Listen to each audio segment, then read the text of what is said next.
Hello everybody, it's Red76 and I'm back with another Call of Duty Black Ops Cold War Zombies video. This one is going to be for Die Maschine and this is the Aetherscope guide.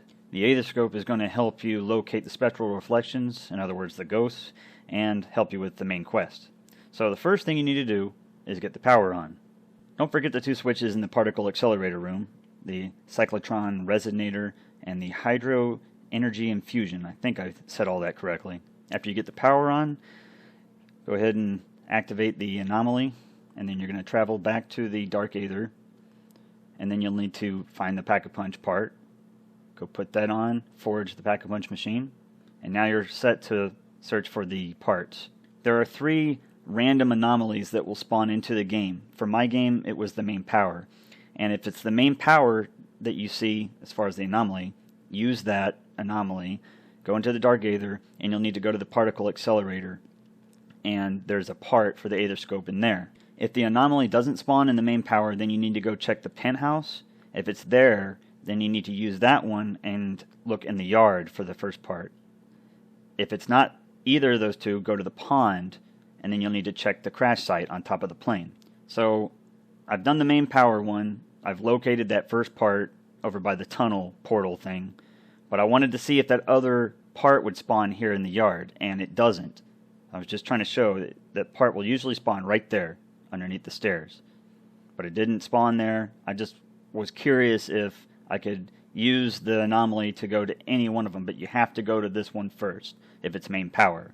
So main power, check the Particle Accelerator room right here. There's the first part. If it's the pond, go check the crash site. If it's the penthouse first, then go check the yard. So now we got the first part. The plague hounds are going to spawn in, so be ready for that. Just finish them off. It might be easier to save a zombie if you can, but finish off the plague hounds because they do spawn a lot of them when you collect a part.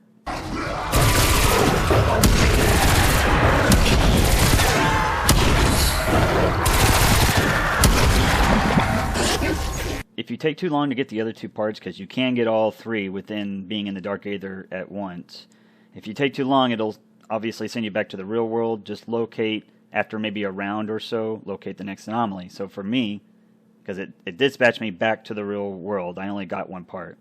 I found the one at the penthouse, so this is the one that goes with the yard. So you need to run down to the yard and locate, I guess it's the antenna piece to the Aetherscope. I went to the crash site first because I wanted to test my theory and see if that part would spawn there, and I was right, it didn't. I didn't think it would, but I wasn't entirely sure. So go back to the yard. There's the part. Go ahead and collect that. And to collect the parts, all you have to do is hold the use button on them. After that, without getting dispatched back to the real world, I came back over here and there's the part. So I don't know why the game works like that, that's just the way it is. And don't forget that each time you collect a part, the plague hounds will spawn in, so just finish them off. Once you've collected the 3rd part, the final part, it'll teleport you back to the real world. After you've collected the 3rd and final piece, you'll be teleported back to the real world, and then you come in here into the Particle Accelerator room at this bench, and you can build the part. It's our lucky day, Strike Team. We have new orders from the Director. We are to shut down the dimensional breach in an effort to contain the spread. Suggestions? I think a complete shutdown of the Particle Accelerator would sever the link between the 2 realities. But how to do that? After you collect the Aetherscope, it's going to be in your inventory automatically, and it adds 2 little sections on the mini-map there. They're green, and it's kind of like a scanner. You don't have to do anything. There's nothing special. You don't have to push any buttons or anything like that. It automatically detects the anomalies, which are the ghosts, or whatever else. There might be other things out there that it can detect, but so far all I know is that it can detect the spectral reflections, and it helps you with the main quest.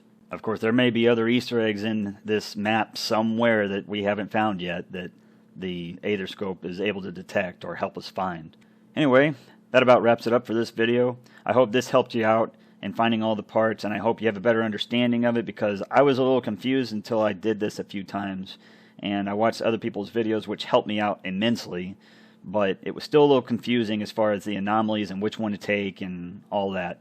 So I hope this helped you out. Go ahead and give it a like if it did. Otherwise, give it a dislike. Subscribe to my channel if you want to see more videos, and then hit the bell icon so that you get notified every time I post another video. Hope you all have fun. Thanks for watching, and I'll see you on the next one.